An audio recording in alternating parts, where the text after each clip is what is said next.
ज्या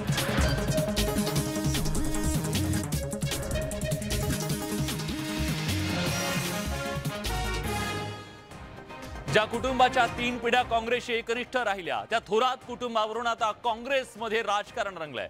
काँग्रेसचे नेते बाळासाहेब थोरात यांनी विधिमंडळ गटनेते पदाचा राजीनामा देत वाढदिवशीच राजकीय बॉम्ब फोडलाय। काँग्रेस अंतर्गत वादानंतर काँग्रेसमध्ये मोठं वादळ निर्माण झालंय। या वादळाचं कारण ठरलंय विधान परिषद निवडणुकीत सत्यजित तांबेंच्या उमेदवारीवरून झालेलं राजकारण। काँग्रेसचे विधिमंडळातील गटनेते बाळासाहेब थोरातांनी काँग्रेस प्रदेशाध्यक्ष नाना पटोलेंच्या कार्यशैलीवर उघड नाराजी व्यक्त करत हायकमांडला पत्र लिहिलंय। या पत्रात त्यांनी विधिमंडळ गटनेते पदाचा राजीनामा दिल्याचं कळतंय। थोरातांच्या राजीनाम्यानं पोटनिवडणुकीच्या आधी मविया नेत्यांची चिंता वाढली आहे। म्हणाले की दादा मी राजीनामा दिला आहे।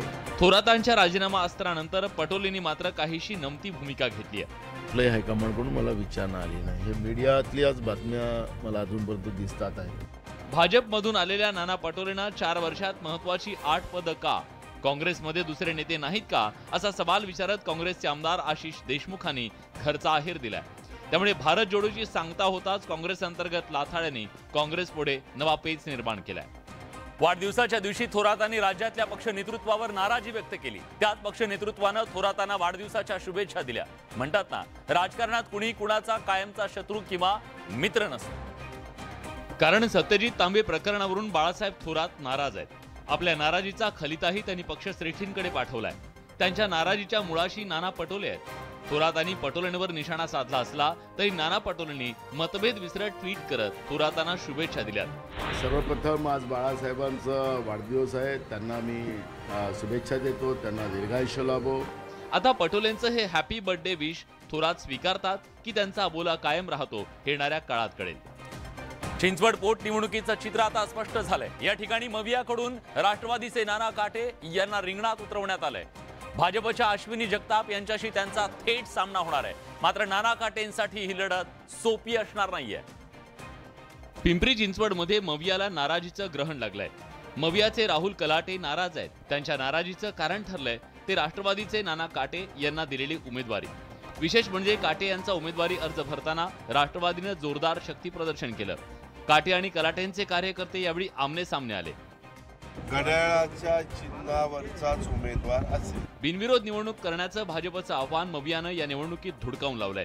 शिक्षक आणि पदवीधर मतदारसंघात मिळालेल्या यशामुळे मवियाचे हौसले बुलंद आहेत। मात्र त्याचवेळी अश्विनी जगताप यांच्या मागे असलेली सहानुभूतीची लाट आणि त्याचवेळी मवियातील नाराजी असं दुहेरी आव्हान राष्ट्रवादी समोर आहे। मवियातील नाराजी दूर करून सगळ्यांना एकसंध राखण्याचं मोठं शिवधनुष्य राष्ट्रवादीच्या नेत्यांना उचलावं लागणार आहे। कोकणातले ठाकरेंच्या पक्षाचे शिलेदार वैभव नाईक अडचणीत सापडलेत। सिंधुदुर्गातल्या कनेडीतल्या राड्या प्रकरणी आता त्यांच्यावर अटकेच्या कारवाईची शक्यता आहे। त्याला कारण ठरलाय वैभव नाईक यांच्या हातातला दंडुका। हाच दंडुका घेऊन ठाकरेंच्या पक्षाचे आमदार वैभव नाईक कनेडीच्या बाजारपेठेत फिरत होते। त्यांना आपण आमदार असल्याचा सुद्धा विसर पडला। गेल्या महिन्यात सिंधुदुर्गातल्या कनेडीतल्या भाजप आणि ठाकरेंच्या पक्षाच्या कार्यकर्त्यांमध्ये राडा झाला होता। हाच राडा वैभव नाईकांच्या अंगाशी आलाय। या प्रकरणी बेकायदेशीर जमाव जमवणं तसंच 307 कलम अंतर्गत गुन्हा सुद्धा दाखल झालाय। आंगणेवाडी जत्रेमुळे पोलिसांवर ताण होता। आता ही यात्रा संपन्न झाल्यावर कनेडीतल्या राड्या प्रकरणाच्या तपासाला वेग आलाय।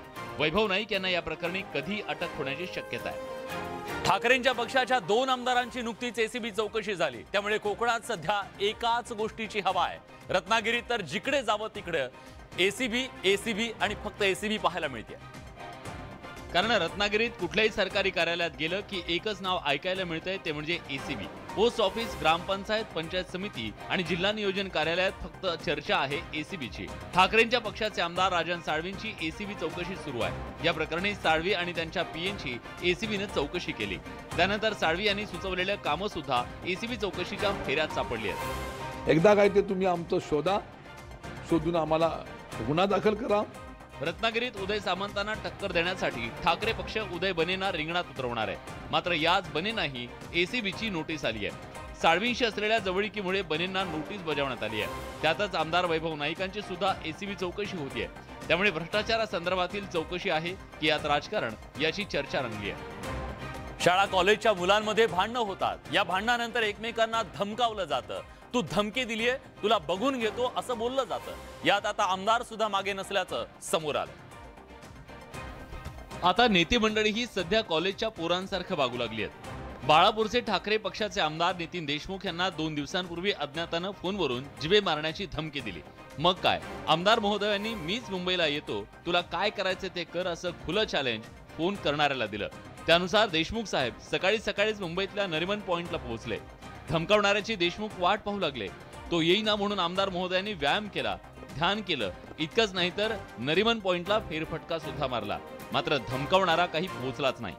त्याला चॅलेंज आहे, त्यांना कधी बोलावा, कधी नितीन देशमुख जायला तयार आहे। राज्यातील सत्तांतरावेळी शिंदेंसोबत गेलेले देशमुख गुवाहाटीवरून परत आले होते। आता धमकावणाऱ्यांचा शोध घेत मुंबईत पोहोचलेले देशमुख रिकाम्या हाताने माघारी परतले। त्यामुळे नेत्यांनी नेत्यांसारखं वागा, कॉलेजच्या पोरांसारखं नाही असं म्हणावं लागेल। सरकारी बँकेतील अधिकाऱ्यांच्या कामांबद्दल सामान्य नागरिकांच्या मनात कायम तक्रारी असतात। आता अशा कामचुकार अधिकाऱ्यांची काही खैर नाही। कामात टाळाटाळ करणं, जनतेला विनाकारण ताटकळत ठेवणं, अशा अनेक तक्रारी बँक कर्मचाऱ्यांबद्दल ऐकायला मिळतात। या कर्मचाऱ्यांबाबत तक्रार करून सुद्धा कोणतीही कारवाई होत नाही। त्यामुळे दाद मागायची कुणाकडे असा प्रश्न जनतेला पडतो। मात्र आता जनतेच्या तक्रारींची दखल केंद्रीय अर्थ राज्यमंत्र्यांनी घेतली आहे। कामचुकार बँक कर्मचाऱ्यांना केंद्रीय अर्थ राज्यमंत्र्यांनी खडसावत थेट इशारा दिलाय। महिन्याभरात काम सुधारा, अन्यथा बदली करू असा इशारा त्यांनी दिलाय। कुठला बिहारचा असेल का साऊथचा असेल, पण त्यांच्या विरुद्ध दिशेला त्यांची बदली करू। मंत्री महोदयांच्या या इशाऱ्यानंतर कामचुकार बँक कर्मचारी सुधारतात का, जनतेची या कर्मचाऱ्यांच्या त्रासातून मुक्तता होणार का, हे पाहावं लागेल। देशाला हादरवून टाकणाऱ्या श्रद्धा वालकर हत्या प्रकरणात मोठा खुलासा झालाय। आरोपी आफताबनं कबुलीनामा दिलाय। खर्चासाठी पैसे नसल्याच्या वादातून गळा दाबून हत्या केल्याची आफताबनं कबुली दिली आहे। क्रूर कर्म आफताबचा कबुलीनामा पहिल्यांदाच समोर आलाय। 16 मे 2022 रोजी आफताबनं रागाच्या भरात श्रद्धाची गळा दाबून हत्या केल्याची कबुली त्यानं दिली आहे। आफताब आणि श्रद्धातील भांडणाचा मुद्दा ठरला तो पैसा। एकमेकांच्या प्रेमात आकंठ बुडालेल्या दोघांनी मार्च 2022 मध्ये मुंबई सोडली। हरिद्वार, ऋषिकेश, देहराडून मध्ये ते फिरले। या दोघांकडचे पैसे संपले। यावरून खटके उडाल्यानं दोघांमधला वाद टोकाला गेला। जेवणाच्या खर्चाचे निम्मे पैसे मागितल्यानं श्रद्धाचा तिळपापड झाला। यातून झालेल्या भांडणात गळा आवळून श्रद्धाला संपवल्याची कबुली आफताबनं दिली आहे। हत्येनंतर आफताबनं श्रद्धाच्या मृतदेहाचे 35 तुकडे केले। मात्र आफताबचं हे क्रौर्य जगासमोर आलं आणि तो पोलिसांच्या जाळ्यात अडकला। वाहतूक कोंडीमुळे नवी मुंबईहून मुंबईकडे येणाऱ्यांचे हाल होत आहेत। रस्ते मार्गाने जाताना किमान 2 तास लागतात। याच कोंडीतून नागरिकांची आता सुटका होणार आहे। मुंबईहून बेलापूरला आता तासाभरात पोहोचता येणार आहे। गेटवे ऑफ इंडिया ते बेलापूर दरम्यान एसी वॉटर टॅक्सीचा शुभारंभ झालाय। प्रवाशांसाठी 350 रुपये इतका तिकीट दर आहे। एका वॉटर टॅक्सीमध्ये 200 जण प्रवास करू शकतात। वॉटर टॅक्सीच्या लोअर डेकमध्ये प्रवास करण्यासाठी 250 रुपये तिकिटाचा दर आहे, तर अप्पर डेकमध्ये प्रवास करण्यासाठी 350चं तिकीट आहे। नवी मुंबईतून मुंबईत ऑफिसमध्ये येणाऱ्या नागरिकांच्या सोयीनुसार या वॉटर टॅक्सीच्या वेळा ठरवण्यात आल्या। साधारणतः 40 ते 45 मिनिटांमध्ये आपण इथून तर गेट ऑफ इंडियापर्यंत पोहोचू शकणार आहोत। यापूर्वी प्रवाशांच्या अत्यल्प प्रतिसादामुळे मुंबई ते मांडवा वॉटर टॅक्सी बंद करण्यात आली। त्यामुळे नव्यानं सुरू झालेल्या वॉटर टॅक्सीचा पांढरा हत्ती होऊ नये एवढीच अपेक्षा। मुंबईची ओळख बनलेले डबेवाले आता कात टाकणार आहेत। झोमॅटो, स्विगीला टक्कर देण्यासाठी आता डबेवाले सुद्धा टेक्नो सॅव्ही आणि हायटेक झालेत। डबेवाल्यांना काळानुरूस बदलण्यासाठी त्यांनाही सज्ज व्हावं लागेल। कारण ऑनलाईन फूड ॲपचा फटका मुंबईतल्या डबेवाल्यांना बसलाय। वेगवेगळ्या फूड डिलिव्हरी ॲपचा पर्याय मोबाईलवर उपलब्ध असल्यानं ग्राहक त्याला पसंती देत आहेत। त्यामुळे डबेवाल्यांच्या 133 वर्षांच्या इतिहासात पहिल्यांदाच त्यांना घर लागली आहे। त्यासाठी मुंबईच्या डबेवाल्यांचं सुद्धा लवकरच ॲप येत आहे। डबेवाल्यांना कोरोनाचा फटका बसला। कोरोनापूर्वी मुंबईमध्ये 5000 डबेवाले कार्यरत होते। आता ही संख्या 2000वर आली आहे। मुंबईच्या डबेवाल्यांची संख्या कमी असली तरी त्यांनी लढवय्या मुंबईकरांप्रमाणे नव्या बदलाशी जुळवून घेण्याचं ठरवलंय। आगामी ॲप ही त्याची नांदी ठरू शकते। तुर्की आणि सिरियात भूकंपामुळे हाहाकार माजलाय। 7.8 रिश्टर स्केलच्या भूकंपानं इमारती पत्त्याप्रमाणे कोसळल्यात। हजारो लोक ढिगाऱ्याखाली अडकलेले आहेत। बचाव कार्यासाठी जगभरातून मदतीचे हात पुढे आलेत। दरम्यान या भूकंपाबाबत सोशल मीडियावर चर्चांना उधाण आलंय, ते भूकंपासंदर्भातल्या भविष्यवाणीवरून। तुर्कीतल्या भूकंपाची भविष्यवाणी 3 दिवसांपूर्वीच केली गेली होती असा दावा करण्यात येतोय। भूकंपाच्या हालचालींचा अभ्यास करणाऱ्या सोलर सिस्टीम जिओमेट्री सर्वेचा संशोधक फ्रँक हुगरबिट्सनं ही भविष्यवाणी केली होती. आज नाही तर उद्या दक्षिण मध्य तुर्की, जॉर्डन, सिरिया आणि लेबनॉनच्या जवळपासच्या भागात 7.5 रिश्टर स्केलचा भूकंप येईल असं भूकंपाआधीच त्यानं ट्विट केलं होतं. फ्रँकला भूकंपाबाबत शंका होती, पण दुर्दैवानं ती खरी ठरली. फ्रँक सेस्मिक ऍक्टिव्हिटी आणि ग्रहांच्या आधारे भविष्यवाणी करतो. त्याची ही भविष्यवाणी खरी ठरल्यानं त्याच्याबद्दल सोशल मीडियावर तुफान चर्चा रंगली आहे.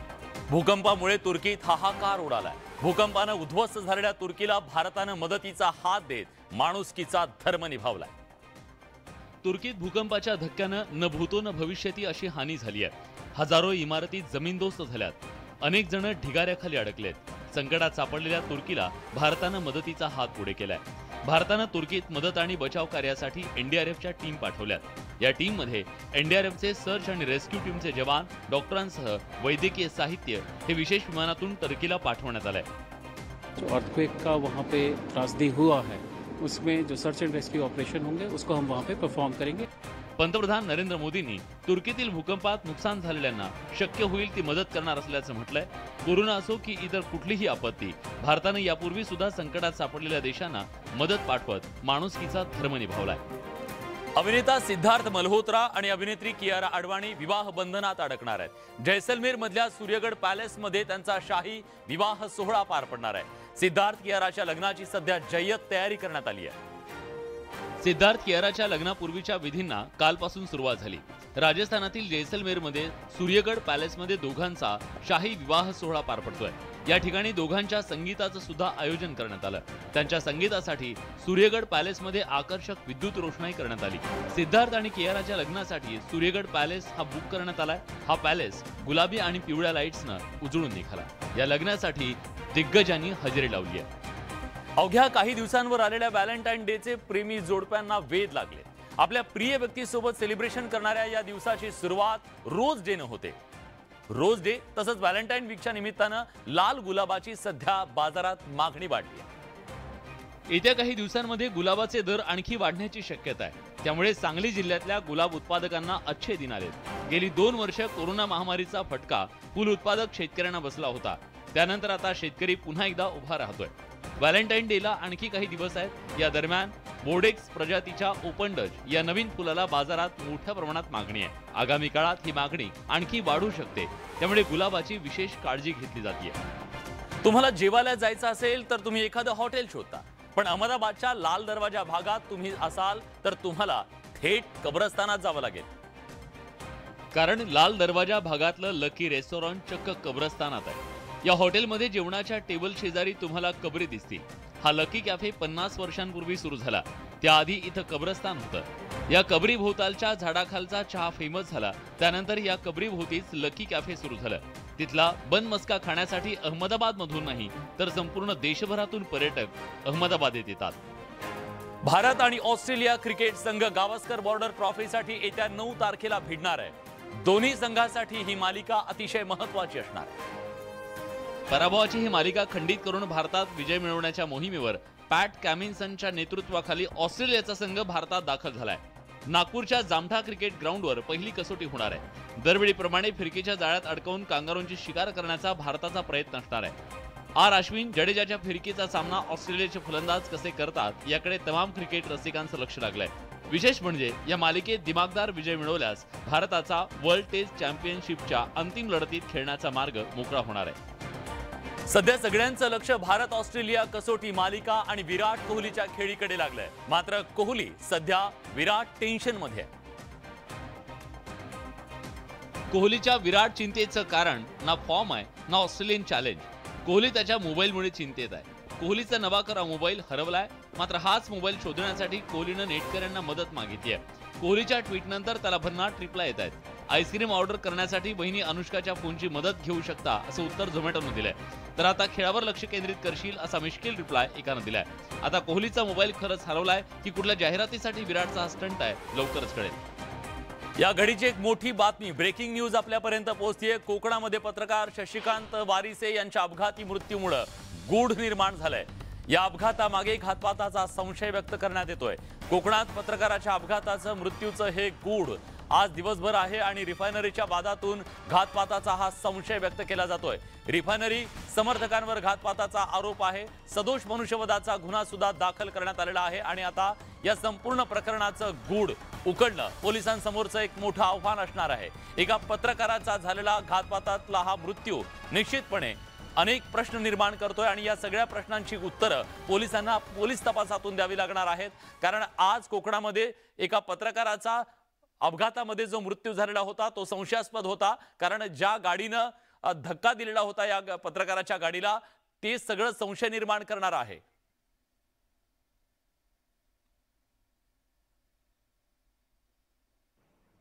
काल दुपारी 1:15 सुमारास राजापूर येथे थार गाडी आणि एक ॲक्टिवा मोटरसायकल यांची समोरासमोर धडक झाल्याची घटना झाली होती। त्या संदर्भात पोलिसांनी प्राथमिक तपास केला।